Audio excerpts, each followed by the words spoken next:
अपनी सब्जी की खेती, अपनी रसोई।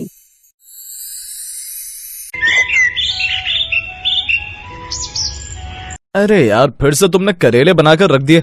तुम्हें कितनी बार बोला कुछ अच्छा बना लिया करो। अगर कुछ अच्छा खाना है तो पहले माँ जी को समझाओ। जरूरी नहीं होता कि हमारे खेतों में जो भी सब्जी हो वो गांव से यहाँ शहर में लाकर रख दे और हम वही बनाकर खाते रहे।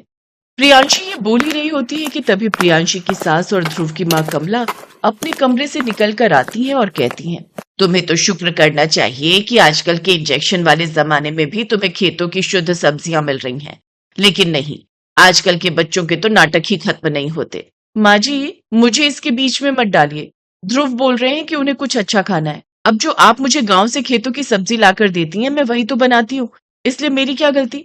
आप तो घूम फिर कर मुझे ही सुनाने लगती हैं। अरे नहीं नहीं, प्रियांशी झूठ बोल रही है। मैंने कब खाने के लिए मना किया? प्रियांशी, तुम भी ना बेकार में मजाक करती हो। प्रियांशी ध्रुव को घूर कर देखती है और वो हंसना पूरी तरह से बंद कर देता है।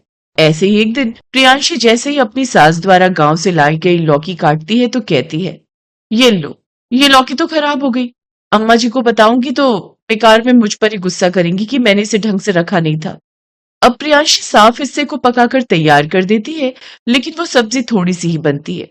जैसे ही उसकी सास ने थोड़ी सी सब्जी देखी तो पूछा, ये सब क्या है प्रियांशी? ये तो थोड़ी सी सब्जी है। इतनी सी सब्जी में 3 लोग कैसे खाना खाएंगे? माँ जी, आज मैंने लौकी बनाने के लिए रखी थी, लेकिन सारी तैयारी करने के बाद देखा तो वो खराब निकल गई थी।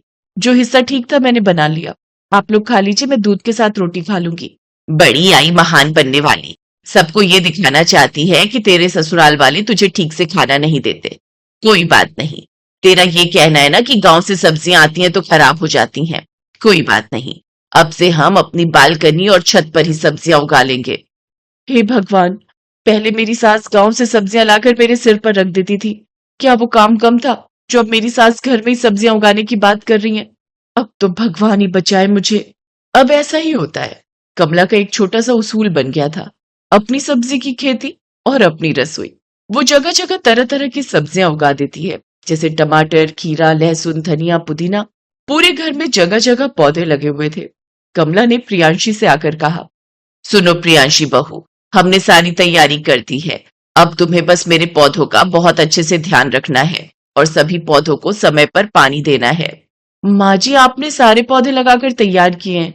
अब अगर मैं उन्हें पानी दूंगी तो सारा क्रेडिट तो मेरा हो जाएगा ना। मैं तो कहती हूँ जब पौधे आपने लगाए हैं तो आप ही पानी दीजिए। मैं सब समझती हूँ बहू, इंसान को इतना भी आलसी नहीं होना चाहिए। क्या तू अपनी सास का काम भी अपनी बहू को देने लगी है? ये पूरी तरह से गलत है। अब ऐसा ही होता है, जहां एक तरफ सास रसोई के अंदर खेती करने के पूरे इरादे से बैठी हुई थी, वहीं वो सारा काम बहू से करवाया करती। प्रियांशी भी इन सारे कामों से बहुत ज्यादा दुखी हो गई थी। रोज वो पौधों को पानी डालती, पूरे घर का काम करती और उसके बाद खेती में उगने वाली सब्जी से खाना बनाया करती। ध्रुव बहुत खुश था। अरे यार, कितना मजा आ रहा है। आज की भिंडी की सब्जी तो लाजवाब बनी है। इसका सारा क्रेडिट तो मेरी माँ को जाता है, क्योंकि उन्होंने तो ये सारी सब्जियां घर में उगाने का प्लान बनाया था। आप तो क्या ही समझेंगे, माँ जी ने तो सिर्फ गमले उठाए और उनके अंदर सब्जियां लगा दी। उनके अंदर खाद डालना, पानी डालना, सारा काम तो मैं ही कर रही हूँ। तो वो काम भी तो जरूरी होता है ना बहू। मैंने ऐसा क्या कर दिया? और वैसे भी खेती करना इतना आसान नहीं होता। जब खुद लगाकर देखेगी तब तुझे पता चलेगा। प्रियांशी ये बात सुनकर जल भुनकर राख हो जाती है और अंततः फैसला करती है कि वो सभी को ये साबित करके रहेगी कि उसकी सास उसके साथ कितना गलत कर रही है। वो खेती अपनी बहू से करवाती है, लेकिन सारा क्रेडिट खुद ले जाती है। इन सब चीजों से परेशान होकर प्रियांशी ने कहा, अब अगर वो नए पौधे लगाएंगी तो मैं उन पौधों को खराब कर दूंगी। माँ जी मुझे पौधे लगाने के लिए बोलेंगी तो मैं उनमें पानी ही नहीं दूंगी। फिर देखती हूँ कि आगे सब कुछ कैसे हो पाता है। अब प्रियांशी ने अपने मन में पक्का इरादा कर लिया था कि वो अपनी सास कमला की इस होम खेती वाली होशियारी को खत्म करके रहेगी। अगले दिन सुबह सुबह कमला अपने कमरे से निकली और जोर से आवाज लगाई, अरे बहू, ओ प्रियांशी, जरा इधर तो आ। देखा छत पर जो हमने टमाटर लगाए थे उनमें से 2-3 लाल होने लगे हैं। जा जल्दी से जाकर उनमें पानी डाल दे और थोड़ा सा खाद भी चेक कर लेना। लो, फिर से शुरू हो गया इनका फरमान। रुको सासू माँ, आज से आपका ये बगीचा ही सूखा पड़ा रहेगा। प्रियांशी छत पर तो जाती है, लेकिन वो पौधों में पानी डालने की बजाय बाल्टी का सारा पानी किनारे की नाली में बहा देती है। वो सिर्फ ऊपर ऊपर से पत्तों पर थोड़ा सा पानी छिड़क देती है ताकि लगे कि पानी डाला गया है। लेकिन जड़ों तक पानी पहुंचने नहीं देती। वाह प्रियांशी, क्या बात है, सुबह सुबह तुम पौधों की सेवा कर रही हो। सच में घर की उगी सब्जियों का तो स्वाद ही अलग होता है। मेरी माँ का आइडिया तो एकदम सुपर हिट रहा। हाँ हाँ, सुपर हिट तो हो गई। मेहनत मेरी और वाहवाही माँ जी की। स्वाद लेकर खाना जानते हैं, ये नहीं देखती कि मेरी कमर टूट जाती है इन पौधों के पीछे। अरे यार, तुम तो हर बात में चिढ़ने लगती हो। माँ ने तो मेहनत करके गमले और बीज मंगाए थे। चलो अब जल्दी से नीचे आओ, ऑफिस के लिए देरी हो रही है। अब रोज का यही नाटक शुरू हो गया। प्रियांशी पौधों को पानी देने का नाटक करती, लेकिन चुपके से उनमें कभी गर्म पानी डाल देती तो कभी खाद की जगह मिट्टी में ढेर सारा नमक मिला देती। 2-4 दिन बीतते हैं और धीरे धीरे पौधों की पत्तियां पीली पड़नी शुरू हो जाती हैं। एक दिन जब कमला छत पर मुआयना करने गई तो उनका पारा 7वें आसमान पर पहुंच गया। प्रियांशी, ओ प्रियांशी, जल्दी ऊपर आ। ये क्या हाल बना रखा है मेरे पौधों का? कल तक तो ये लहलहा रहे थे, आज अचानक ये सब मुरझाने कैसे लगे? अरे माँ जी, मुझे क्या पता, मैं तो रोज नियम से सुबह शाम बाल्टी भर भर के पानी डालती हूँ। अब शायद आपकी किस्मत ही खराब है या फिर बीज ही नकली होंगे। बीज कैसे नकली होंगे? इन्हीं बीजों से गांव में लबालब फसल होती है। तू जरूर कोई ना कोई गड़बड़ कर रही है। ठीक से पानी डालती है ना? अब माँ जी, आप मुझ पर शक कर रही हैं, हद हो गई। एक तो मैं सारा काम करूं और ऊपर से बातें भी सुनूं। अब आप खुद ही संभालिए अपनी ये खेती, मैं तो चली रसोई में। कमला को प्रियांशी की बातों पर यकीन नहीं होता। उन्हें शक होने लगता है कि बहू जानबूझकर ये सब कर रही है। कमला ने तय किया कि वो अब खुद ध्यान रखेंगी, लेकिन अगले ही दिन कमला के घुटनों का दर्द बढ़ गया और वो बिस्तर से उठ भी नहीं पा रही थी। ध्रुव बेटा, जरा सुन तो, मेरी बहू तो आलसी निकली, वो मेरे पौधों को मार देगी। तू जरा ऑफिस जाने से पहले छत पर पानी डाल दिया कर। माँ, मुझे तो ऑफिस के लिए वैसे ही देर हो जाती है, प्रियांशी से ही बोल दो ना। नहीं, वो नहीं करेगी, तू ही मेरा सहारा है बेटा। अब ध्रुव बेचारा सुबह सुबह छत पर जाकर पानी डालने लगा, लेकिन प्रियांशी भी कम नहीं थी। जैसे ही ध्रुव पानी डालकर नीचे आता, प्रियांशी चुपके से जाकर पौधों की जड़ों को थोड़ा हिला देती ताकि वे मिट्टी छोड़ दें और सूख जाए। एक हफ्ते के अंदर ही जो घर हरा भरा बगीचा लग रहा था, वो अब किसी सूखे मैदान जैसा दिखने लगा। टमाटर के पौधे सूख गए, धनिया पीला पड़ गया और पुदीना तो जैसे गायब ही हो गया। ध्रुव एक दिन परेशान होकर रसोई में आया। प्रियांशी, सच बताओ तुम क्या कर रही हो? माँ के घुटनों में दर्द है, मैं पानी डाल रहा हूँ, फिर भी सब्जियां क्यों नहीं उग रही? आज ऑफिस में मेरे दोस्त पूछ रहे थे कि घर की ताजी भिंडी कब खिलाओगे, पर यहाँ तो भिंडी का पेड़ ही मर गया। ध्रुव, मैंने पहले ही कहा था कि शहर की हवा और गांव की मिट्टी में फर्क होता है। माँ जी जबरदस्ती यहाँ गांव बसाना चाहती हैं।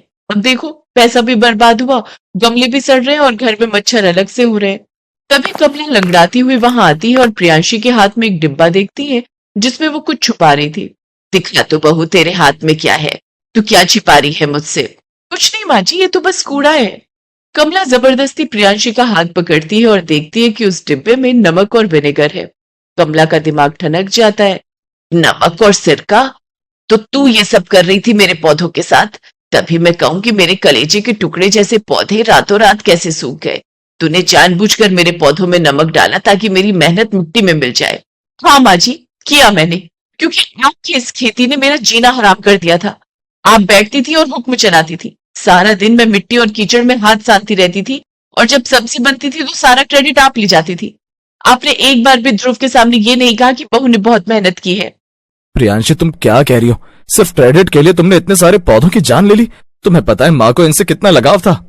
लगाव पौधों से था या अपनी जिद से? माँ जी को बस अपनी बात मनवानी होती है। पहले गांव की सब्जियां थोपती थी, अब घर की जबरदस्ती उगाई सब्जियां। क्या हम अपनी पसंद का कुछ नहीं खा सकते? क्या मेरा हक नहीं है कि मैं अपनी रसोई में अपनी मर्जी से खाना बनाऊं? बहू, मैं तुझ पर अपनी मर्जी थोपना नहीं चाहती थी। मैं तो बस यही चाहती थी कि मेरा परिवार शुद्ध खाना खाए। लेकिन शायद मैं ये समझ ही नहीं पाई कि तू इस सब से कितना परेशान हो गई थी। गलती दोनों तरफ से हुई है। माँ ने तुझ पर ज्यादा जिम्मेदारी डाल दी और तूने गुस्से में आकर गलत तरीका चुन लिया। बात करके भी तो सब ठीक हो सकता था। कमला की बातें सुनकर प्रियांशी को अपनी गलती का एहसास हो गया। वो चुपचाप कमला के पास गई और बोली, माँ जी, मुझसे बहुत बड़ी गलती हो गई।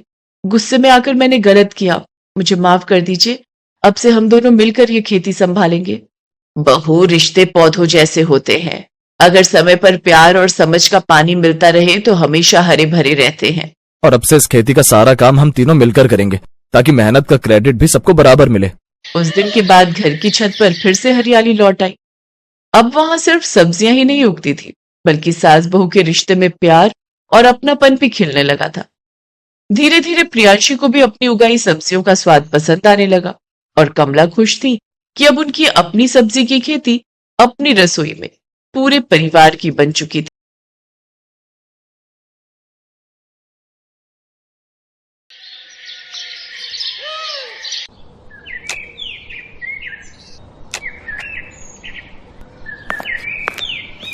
सुनिए, अब थोड़ा रुक जाइए, आ जाइए, खाना खा लीजिए। अच्छा, अब क्या बनाया है आज खाने में? करारी भिंडी आपको बहुत पसंद है ना? अरे राधिका, खुश कर दिया तुमने तो। क्या खुशबू है, मजा आ जाएगा आज तो खाने में। अब बस खुशी होते रहोगे या खाओगे भी? अब तुम भी आओ ना। नहीं, मैं बाद में खा लूंगी। अरे बाद में नहीं, आ जाओ मेरे साथ खाओ। श्याम की जिद पर राधिका ने भी खाना शुरू कर दिया। श्याम और राधिका की शादी को 5 साल हो गए थे। वो दोनों ही एक दूसरे से बहुत प्यार करते थे। श्याम एक किसान था और खेतीबाड़ी करके अपना गुजारा करता था। श्याम दिन भर अपने खेत में काम करता और राधिका घर संभालती। खाना खाने के बाद राधिका श्याम को एकटक देखती रही। अरे अब क्या हो गया, ऐसे क्यों देख रही हो? देख रही हूँ कि आप दिन भर कितनी मेहनत करते हो और आपकी इस मेहनत का फल कोई और ही ले जाता है। अच्छा, वो सरपंच की बात कर रही हो। अब बात तो साफ है ना राधिका, कर्जा लिया है तो पाटना तो पड़ेगा ही ना। बोलो। मैं सरपंच की बात नहीं कर रही हूँ, मैं तो उस किशन की बात कर रही हूँ। सारा दिन मेहनत आप करते हो और सारा मुनाफा वो लेता है। अरे तो उसमें अब मैं क्या करूं? खेती बाड़ी छोड़कर उस किशन की तरह सब्जी बेचने लग जाऊं क्या? हाँ, तो उसमें बुराई ही क्या है, और उसके लिए खेती छोड़ने की भी कोई जरूरत नहीं है। मैं तो बस ये कह रही हूँ कि जो सब्जी आप उगाते हो उसे आप खुद ही जाकर बेचा करो ना। अच्छा, और खेती बाड़ी कौन देखेगा? आप ही देखोगे, और जरूरत पड़ी तो मैं मदद कर दिया करूंगी। देखो, चाहे थोड़ी कम ही खेती कर लो, पर अपनी सब्जी आप खुद ही बेचो। मुझे एक बात बताओ जरा, इस बार वो किशन टमाटर कितने में लेकर गया आपसे? अब 50 किलो निकले थे, तो वही 5 रुपए के हिसाब से लेकर गया था वो। हे भगवान, आपको पता भी है कि बाजार में इस समय टमाटर का क्या भाव चल रहा है? वो आपके ही टमाटर पूरे 5 गुना महंगे बेच रहा है बाजार में। अरे पर मुझे नहीं आता ये दुकान चलाना। दुकान चलाने को कौन कह रहा है? बस आप अपनी सब्जी लेकर बाजार में बैठ जाओ, लोग अपने आप आएंगे आपके पास सब्जी खरीदने के लिए। अब ठीक है, इस बारे में हम बाद में बात करेंगे, अभी तुम घर जाओ। राधिका खाने का डिब्बा लेकर घर चली गई, लेकिन उसके जाने के बाद श्याम बहुत देर तक उसकी बात पर सोच विचार करता रहा। राधिका ने बात ठीक ही कही थी, पर तभी श्याम को सरपंच सूरजमल का ख्याल आया, जो कि 1 नंबर का खड़ूस और लालची आदमी था। दरअसल श्याम के पिता ने अपने बुरे वक्त में कई साल पहले सूरजमल से उधार लिया था, जिसके बदले में श्याम का आधा खेत सरपंच के पास अब तक गिरवी पड़ा हुआ था। श्याम उस खेत पर खेती नहीं कर सकता था, वहाँ सरपंच के लोग ही खेती करते थे। श्याम अपना खेत वापस तो पाना चाहता था, पर सरपंच से खेत छुड़वाने के लिए उसके पास पैसे नहीं थे। इसीलिए वो हर महीने किश्त के तौर पर एक रकम सरपंच को देता था। फिर अगले दिन, भैया कुछ पूछना था आपसे। हाँ भैया बताओ। मैं एक किसान हूँ, सोच रहा हूँ कि कल से मैं भी अपनी सब्जियां यहीं बेचने लगूं खुद से। हाँ, बढ़िया विचार है, पर इसके लिए तुम्हें सरपंच जी से पूछना पड़ेगा और उन्हें यहाँ का टैक्स भी देना पड़ेगा। टैक्स? पर वो किस लिए? अरे ये जो तुम पूरा चबूतरा देख रहे हो ना, जिस पर सब लोग सामान बेच रहे हैं, असल में ये सरपंच के खेत पर बना हुआ है, और ये चबूतरा भी उसी ने बनवाया है। हमारी मजबूरी है, इसीलिए हम सबको यहीं बैठना पड़ता है। रोज के 50 रुपए देने पड़ते हैं उस सरपंच को, और अगर ये पैसे नहीं दिए तो उसके लठैत आकर मारपीट पर उतारू हो जाते हैं। अरे ये तो बड़ी नाइंसाफी है भैया। है तो सही, पर क्या कर सकते हैं, अब जो है मैंने तुम्हें बता दिया। श्याम मुरझाया हुआ चेहरा लेकर अपने घर चला आया। उसने राधिका को सारी बात बता दी। राधिका ने कुछ देर अपना दिमाग लड़ाया और फिर, सुनो, मेरे पास एक तरीका है। अब क्या? बोलो तो। हमारे गांव के सबसे नजदीक का गांव है बिशनपुरा। आप वहां जाकर भी तो अपनी सब्जियां बेच सकते हो। वहां ये सब चक्कर नहीं है। मेरी एक सहेली रहती है वहाँ, उसका पति गोलगप्पे का ठेला लगाता है, उसे तो कोई टैक्स नहीं देना पड़ता। अच्छा, अगर ऐसा है तब तो ये सही रहेगा, लेकिन एक समस्या है, बिशनपुरा तक जाने के लिए कोई सड़क नहीं है, तो मैं रोज वहाँ जाऊंगा कैसे? सड़क नहीं है पर नदी तो है ना।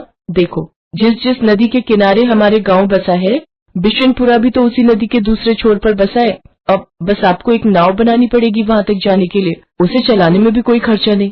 श्याम को राधिका की बात भा गई। अगले ही दिन श्याम ने अपनी जमा पूंजी से मोटी रकम खर्च कर गांव के बढ़ई से एक बढ़िया नाव बनवा ली और फिर वो उस नाव को नदी में लेकर गया। उस दिन राधिका और श्याम बहुत देर तक नाव में नदी की सैर करते रहे। श्याम नाव चलाकर उसे बिशनपुरा तक घुमा लाया। राधिका ने देखा कि वहाँ राशन वगैरह की दुकानें तो थी, पर सब्जी की दुकानें बहुत ही कम थी और ये देखकर श्याम और राधिका की अच्छी कमाई की उम्मीद और बढ़ गई। अगले दिन से ही श्याम अपनी नाव से सब्जियां लेकर बिशनपुरा जाने लगा। वो वहाँ जाता और सब्जी बेचता। बिशनपुरा के लोगों को भी उसकी सब्जियां पसंद आई, क्योंकि सीधे खेत से लाने की वजह से वो सब्जियां बहुत ताजी रहती थी। साथ ही श्याम सब्जियों के वाजिब दाम ही लेता था। तो इस तरह राधिका और श्याम के दिन बहुरने लगे। फिर कुछ दिनों के बाद राम राम सरपंच जी। आ गया तू शामू? जी मालिक। सुना है आजकल बड़े नोट छाप रहा है। कहाँ सरपंच जी, बस 2 पैसे बच जाते हैं। मालिक, ये इस महीने की किस्त है। मैं चलता हूँ, मुझे थोड़ी जल्दी है। अरे रुक तो सही, कहाँ की जल्दी है? वैसे दिमाग तो खूब लगाया तूने, टैक्स नहीं दिया। चल कोई बात नहीं, पर अपना उधार तो चुका भाई, जो तेरे बाप ने मुझसे लिया था। अब चुका तो रहा हूँ सरपंच जी, हर महीने किस्त देकर जाता तो हूँ आपको। देख, अब बहुत हुआ, या तो तू मेरे पूरे पैसे एक साथ लौटा, वरना अपना खेत मेरे नाम कर दे, समझा? पर सरपंच जी, परवर कुछ नहीं, 3 दिन का वक्त दिया है तुझे, जा जाकर पैसों का इंतजाम कर, वरना अपना खेत भूल जा, समझा? असल में सूरजमल श्याम से चिढ़ गया था। उसे इस बात से तकलीफ थी कि श्याम उसके बाजार में सब्जी क्यों नहीं बेच रहा है, इसीलिए अब वो उसे परेशान कर रहा था। उधर श्याम को जब कोई उपाय नहीं सूझा तो उसने तय कर लिया कि वो आधा गिरवी रखा खेत सरपंच के नाम ही कर देगा। अगले दिन बहुत भारी मन से श्याम सरपंच के पास पहुंचा। हाँ बता, फिर क्या सोचा तूने? सरपंच जी, इतनी बड़ी रकम तो मैं चुका नहीं पाऊंगा, आप मुझे ले चलिए कचहरी, मैं जमीन आपके नाम ही कर दूंगा। वैसे उधार निकाल कर उसमें से कुछ पैसे बचेंगे क्या? क्यों, बस उधार ही चुकाएगा क्या? मेरा ब्याज वो कौन देगा है? ठीक है सरपंच जी, मैं कल सुबह आ जाऊंगा आपके पास, चलेंगे फिर कचहरी। उस रात श्याम को एक पल के लिए नींद नहीं आई, क्योंकि उसका आधा खेत उसके हाथों से निकल रहा था और अपना खेत बचाने के लिए फिलहाल उसके पास कोई तरीका नहीं था। तभी आधी रात को उसे बादलों के बहुत तेज गरजने की आवाज सुनाई दी। कुछ ही देर में झमाझम बारिश होने लगी। बारिश बहुत तेज थी। पूरे 4 दिनों तक वो बारिश ऐसे ही होती रही और पूरा गांव बाढ़ में डूबने लगा। कचहरी जाना तो दूर, फिलहाल कोई अपने घर से बाहर तक नहीं जा पा रहा था। बाढ़ की वजह से लोगों को बहुत परेशानियां होने लगी। किसी के घर में पीने का पानी नहीं बचा था, तो किसी के घर में अनाज खत्म हो गया। ऐसे में श्याम ही वो इंसान था जिसने सबकी मदद करने के बारे में सोचा। वो अपनी नाव की मदद से सबकी जरूरत का सामान उन तक पहुंचा रहा था। हर कोई श्याम की तारीफ कर रहा था। और फिर, अजी सुनते हो? हाँ, क्या हो गया? अरे आपने सुना क्या, सरपंच जी के घर की दीवार गिर गई है। बारिश का सारा पानी उनके घर में घुस गया है। शांता बता रही थी कि बाकी लोग तो सही समय पर निकल आए, लेकिन सरपंच जी अपने पोते के साथ घर के अंदर फंस गए हैं। अरे तो मुझे जाना चाहिए, फौरन जाना चाहिए। इतना कहकर श्याम ने तेजी से अपनी नाव चलाई। उसने जाकर देखा तो वाकई सरपंच अपने पोते को कंधे पर बिठाए पानी में डूबा खड़ा था। वो चिल्ला चिल्ला कर मदद मांग रहा था। बाढ़ का पानी उसके गले तक आ रहा था, लेकिन श्याम फौरन अपनी नाव लेकर सरपंच के नजदीक गया और सरपंच और उनके पोते को अपनी नाव पर बिठाकर बाहर निकाल लाया। पूरे 3 दिनों तक सरपंच और उसका पोता श्याम के घर की छत पर रहे। जब पानी का स्तर कुछ कम हुआ तो श्याम ने सरपंच से कहा, सरपंच जी, अब रास्ते खुल गए हैं तो कचहरी चलें। बस करो श्याम, मेरी आंखें खुल गई हैं भाई।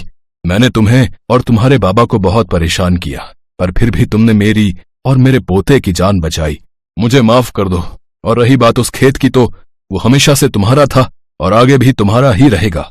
और हाँ, एक बात और, तुम्हें अब गांव में जहां और जैसे सब्जी बेचनी है तुम बेच सकते हो, वो भी बिना किसी टैक्स के। सरपंच की बात सुनकर श्याम और राधिका खुशी से मुस्कुराने लगे। बारिश थम गई थी, लेकिन उसने सूरजमल के मन पर चढ़े मैल को हमेशा हमेशा के लिए धो दिया था। Thanks for watching.